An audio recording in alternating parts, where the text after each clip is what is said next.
നമ്മുടെ വീട്ടിൽ പലപ്പോഴും ചില അസ്വസ്ഥതകൾ നമുക്ക് കാണാറുണ്ട്. ചില അവിചാരിതമായ സംഭവങ്ങൾ നമ്മുടെ കുടുംബത്തിൽ സംഭവിക്കാറുണ്ട്. ചില വസ്തുവകൾ നമ്മുടെ കുടുംബത്തിൽ കാണാറുണ്ട്. ചില സാഹചര്യങ്ങൾ നമ്മുടെ കുടുംബത്തിൽ ഉണ്ടാകാറുണ്ട്. ഇതെല്ലാം നമ്മുടെ ജീവിതത്തിനെ പലപ്പോഴും പുറകോട്ട് നയിക്കുന്ന, ഇല്ലെങ്കിൽ ചില അത്യാഹിതങ്ങളൊക്കെ അതുമായി ബന്ധപ്പെട്ട് സംഭവിക്കാറുണ്ട്. ഇങ്ങനെ സംഭവിക്കുമ്പോൾ ഇതെന്തുകൊണ്ട് ഇങ്ങനെ സംഭവിക്കുന്നു എന്നുള്ളത് പ്രത്യേകം നമ്മൾ ശ്രദ്ധിക്കേണ്ടതാണ്. ഞാൻ പറഞ്ഞു വരുന്നത്, ഏതെങ്കിലും തന്നെ ആഭിചാര ദോഷങ്ങൾ നമ്മുടെ കുടുംബത്തിൽ സംഭവിക്കുന്നുണ്ട് എങ്കിൽ പ്രകൃതി അതിന് ചില ലക്ഷണങ്ങളും കാണിച്ചു തരാറുണ്ട്. എന്തൊക്കെയാണ് അതെന്നാണ് നമ്മൾ ഈ വീഡിയോയിലൂടെ പരിശോധിക്കുന്നത്. മാന്യ പ്രേക്ഷകർക്ക് ജ്യോതിഷ ദീപത്തിന്റെ പുതിയൊരു അധ്യായത്തിലേക്ക് ഹാർദമായ സ്വാഗതം.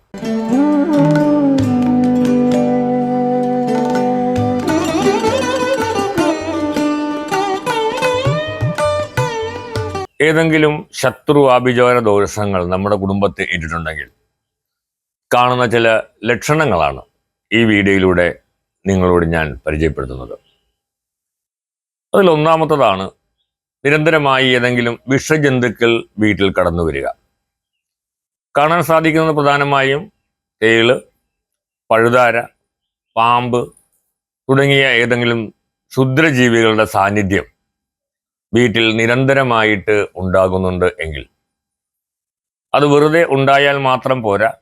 അതുമായി ബന്ധപ്പെട്ട് ഇല്ലെങ്കിൽ ആ ഒരു സാഹചര്യത്തിൽ നമ്മുടെ കുടുംബത്തിൽ ഏതെങ്കിലും ആളുകൾക്ക് രോഗദുരിതങ്ങൾ, അപകടങ്ങൾ, മരണം, അതുപോലെ സാമ്പത്തിക ദുരന്തങ്ങൾ, തൊഴിൽ നഷ്ടം ഇവയും ഇതിന് അനുബന്ധമായി സംഭവിക്കുന്നുണ്ടെങ്കിലാണ് അതിനെക്കുറിച്ച് നമ്മൾ വ്യക്തമായ ഒരു ധാരണ ഉണ്ടാക്കുകയും ഒരു ദൈവജ്ഞനെ കണ്ട് നമ്മുടെ കുടുംബത്തിൽ നടക്കുന്ന ഈ ഒരു കാര്യങ്ങൾക്ക് എന്തെങ്കിലും അടിസ്ഥാനമുണ്ടോ എന്നുള്ളത് പരിശോധിക്കപ്പെടേണ്ടതുമായിട്ടുള്ള ഒന്നാണ്.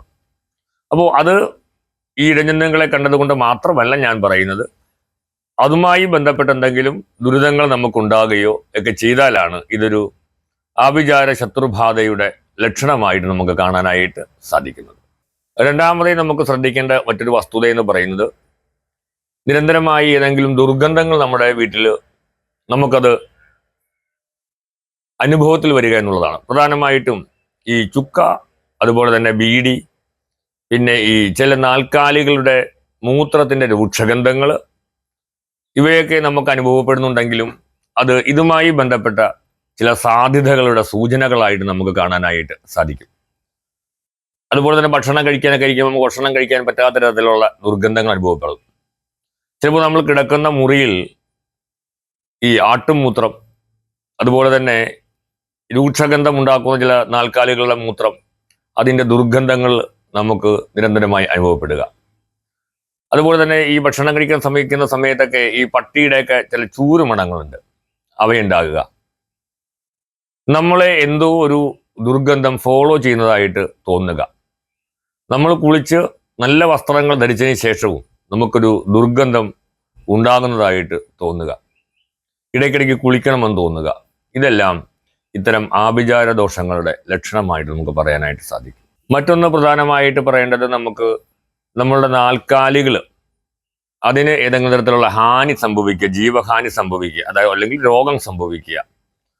വീട്ടിൽ വളർത്തുന്ന പശുക്കളൊക്കെ ഉണ്ടെങ്കിൽ പെട്ടെന്ന് തന്നെ തളർന്ന് വീഴുക, അത് പാല് തരുന്നതാണെങ്കിൽ പാല് ചുരത്താതിരിക്കുക, കിടാവുണ്ടെങ്കിൽ അതിന് കിടാവിന് മുല കൊടുക്കാൻ സമ്മതിക്കാതിരിക്കുക. ഇങ്ങനെയുള്ള ചില അസ്വാഭാവികമായ സാഹചര്യങ്ങൾ നമ്മുടെ കുടുംബത്തുണ്ടാകുക. നാൽക്കാലികൾ നിരന്തരമായി ഭക്ഷണം കഴിക്കാതിരിക്കുക. ഇവയും അല്ലെങ്കിൽ നാൽക്കാലികൾ മാത്രമല്ല, മറ്റ് വളർത്തു മൃഗങ്ങൾ ഏതെങ്കിലും ആണെങ്കിലും അതിനൊക്കെ ജീവഹാനി സംഭവിക്കുന്നതും, അത് അവിചാരിതമായി ഒരെണ്ണം സംഭവിക്കുന്നതിനെ കുറിച്ചിട്ടല്ല ഞാൻ പറയുന്നത്. പലപ്പോഴും അത് ഒന്നിന് പുറകെ ഒന്നായി സംഭവിക്കുന്ന സാഹചര്യങ്ങൾ ഉണ്ടാകുന്നുണ്ട്. അങ്ങനെ ഉണ്ടാകുന്ന സാഹചര്യങ്ങളെ കുറിച്ചിട്ടാണ് പറയുന്നത്. അങ്ങനെയുള്ള സാഹചര്യങ്ങളും ഇത്തരത്തിലുള്ള ആഭിചാര ദോഷങ്ങളുടെ ലക്ഷണമായിട്ട് നമുക്ക് പറയാനായിട്ട് സാധിക്കുന്നതാണ്. മറ്റൊരു എടുത്തു പറയത്തക്ക ലക്ഷണം എന്ന് പറയുന്നത്, ഈ പൂച്ച, പട്ടി ഇവയൊക്കെ നമ്മുടെ വീട്ടിലുള്ളവയല്ല. പക്ഷേ ഒരു ദിവസം അല്ലെങ്കിൽ സുപ്രഭാതത്തിൽ ഇതുപോലെയുള്ള ഏതെങ്കിലും ഒരു പട്ടിയോ പൂച്ചയോ നമ്മുടെ വീട്ടിൽ വന്ന് അത് അവിടെ സ്ഥിരമായി താമസിക്കുന്ന രീതിയിലാകുക, അവിടെ നിന്ന് ഭക്ഷണം കഴിച്ചുകൊണ്ടിരിക്കുക കുറച്ച് നാളത്തേക്ക്. ഒരു ദിവസം നമ്മൾ എണീക്കുമ്പോൾ ആ നായ അല്ലെങ്കിൽ പൂച്ച ചത്ത് കിടക്കുന്നതായിട്ട് കാണുക. അപ്പോൾ നമുക്കൊരു ദൂതുമായി വരികയും ആ ദൂതനായിട്ടുള്ള ഈ ഒരു ജീവി തന്നെ നമുക്ക് വേണ്ടി ബലി കൊടുക്കപ്പെടുകയും ചെയ്യുന്ന ഒരു സാഹചര്യം ഉണ്ടാകുന്നതും നമ്മുടെ കുടുംബത്തിൽ ഇതുപോലെയുള്ള ആഭിചാര ദോഷങ്ങൾ ബാധിച്ചിട്ടുണ്ട് എന്നതിൻ്റെ ലക്ഷണമായിട്ട് നമുക്ക് പറയാൻ സാധിക്കുന്ന ഒരു കാര്യമാണ്. അപ്പോൾ ഇങ്ങനെ ഉണ്ടാകുന്ന ലക്ഷണങ്ങൾ നിരന്തരമായി നമ്മൾ കാണുകയാണെന്നുണ്ടെങ്കിലും ഈ ലക്ഷണങ്ങൾക്ക് പുറകെ അല്ലെങ്കിൽ ലക്ഷണങ്ങളെ പിന്തുടർന്നുകൊണ്ട് നമുക്കും പലതരത്തിലുള്ള ദുഃഖങ്ങളും ദുരിതങ്ങളൊക്കെ ഉണ്ടാകുന്നു എന്ന ഒരു സാഹചര്യം ഉണ്ടാകുകയും ചെയ്യുകയാണെങ്കിൽ തീർച്ചയായും നമ്മൾ നല്ലൊരു ഉത്തമനായിട്ടുള്ള ഒരു ദൈവജ്ഞനെ കാണണം. ആ ദൈവജ്ഞനെ കണ്ട് മുൻകൂട്ടി അയാൾക്കൊരു ധാരണ കൊടുക്കുന്ന രീതിയിലല്ല പ്രശ്നം വയ്ക്കേണ്ടത്. അതുപോലെ എനിക്കിങ്ങനെയൊക്കെ സംഭവിച്ചു, ശത്രുബാധയുണ്ടോ ജ്യോത്സ്യരെ നോക്കുവാണ് ചോദിച്ചാൽ ഇന്നത്തെ കാലത്ത് എല്ലാ ജ്യോത്സ്യരും ഉണ്ട്, അത് നമുക്ക് പരിഹാരം ചെയ്യാം എന്നും പറഞ്ഞിട്ട് ഇരിക്കും. അതുകൊണ്ട് അങ്ങനെയല്ല, നമ്മുടെ കുടുംബത്തിൻ്റെ ഒരു കാര്യമാണ് അറിയപ്പെടേണ്ടത്. നിരന്തരമായിട്ടുള്ള ദോഷങ്ങളൊക്കെ കുടുംബത്തിൽ സംഭവിക്കുന്നത് തോന്നുന്നു, അതുകൊണ്ടൊന്ന് നോക്കാം എന്ന് പറഞ്ഞിട്ട് ആ രീതിയിൽ അതെന്താ അറിയേണ്ടതെന്ന് പറഞ്ഞിട്ട് നോക്കുവാണെങ്കിൽ അദ്ദേഹം നിങ്ങൾക്ക് വേണ്ടിയിട്ടുള്ള ഉത്തമനായ ഒരു ജ്യോതിഷൻ നിങ്ങൾക്ക് വേണ്ട മാർഗനിർദ്ദേശങ്ങളും ഒപ്പം പരിഹാരങ്ങൾ നിങ്ങൾക്ക് നിർദ്ദേശിക്കും.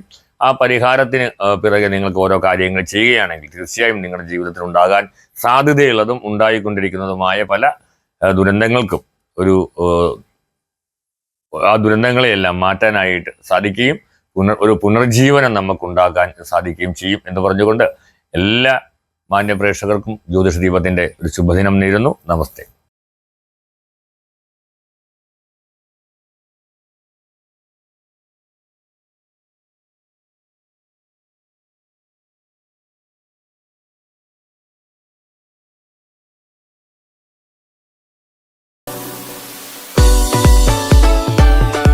Like, share, subscribe.